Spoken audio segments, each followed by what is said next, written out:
किसी शहर के बाहर एक निर्जन स्थान पर एक भिक्षु रहता था।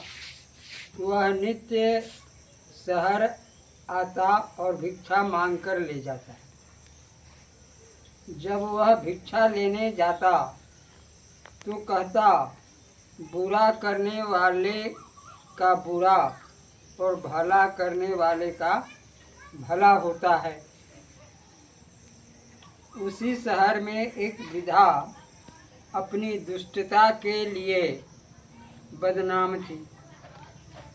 एक दिन उसने भिक्षुक से कहा, तुम जो यह कहते हो क्या सच है?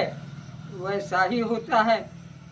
भिक्षुक ने कहा, हाँ माँ, वास्तव में भगवान ऐसा ही करते हैं।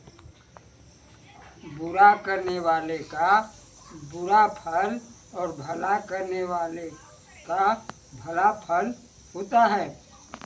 वह वृद्धा अच्छाई की जीत में यकीन नहीं करती थी। उसने भिक्षुक की परीक्षा लेकर उसे गलत सिद्ध करने का विचार किया। अगले दिन जब वह भिक्षुक आया तो उसने उसे 2 लड्डू भिक्षा में दिए। एक लड्डू में विष मिला हुआ था। 2 लड्डू दिए तो 2 लड्डुओं में से एक लड्डू में विष मिला हुआ था। शाम को भिक्षुक ने अपने निवास पर पहुंचकर खाने के लिए वृद्धा के दिए गए लड्डू निकाले ही थे कि एक नौजवान यात्री आ पहुंचा। भिक्षुक ने उसे पीने को पानी दिया। ऐसे में यात्री ने कुछ खाने को मांगा। भिक्षुक ने एक लड्डू उसे देकर दूसरा स्वयं खा लिया। थोड़ी ही देर में यात्री जमीन पर गिरकर छटपटाने लगा और उसकी मृत्यु हो गई।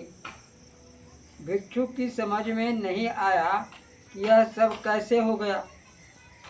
थोड़ी ही देर के बाद सिपाही भिक्षुक को पकड़कर शहर की ओर ले जाने लगा। तभी रास्ते में उस वृद्धा ने उससे कहा, तुम कहते थे कि बुरा करने वाले का बुरा और भला करने वाले का भला होता है। वृद्धा की बात सुनकर भिक्षुक ने कोई जवाब नहीं दिया। हत्या के आरोप में भिक्षुक को जेल हो गई। नौजवान यात्री की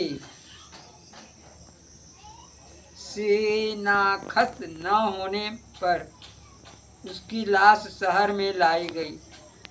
ज्यों ही वृद्धा ने लाश को देखा, वह गस खाकर गिर पड़ी। मृत नौजवान उसका बेटा था, जो व्यापार के सिलसिले में दूसरे शहर में गया था।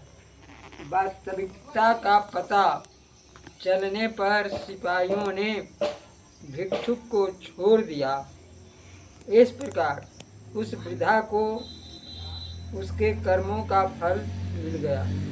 प्रकृति का यही नियम है कि बुरे कर्मों का फल बुरा होता है।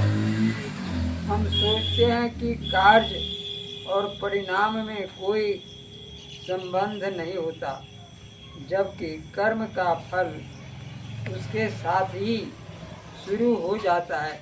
जय श्री सीते। यह प्रकृति का नियम शीर्षक मैंने आपको एक प्रेरणादायक कथा सुनाया। यह कथा अगर आपको अच्छा लगे तो कृपया इसे नेट पर भूलकर अवश्य देखने का प्रयास करेंगे। जय श्री सीते।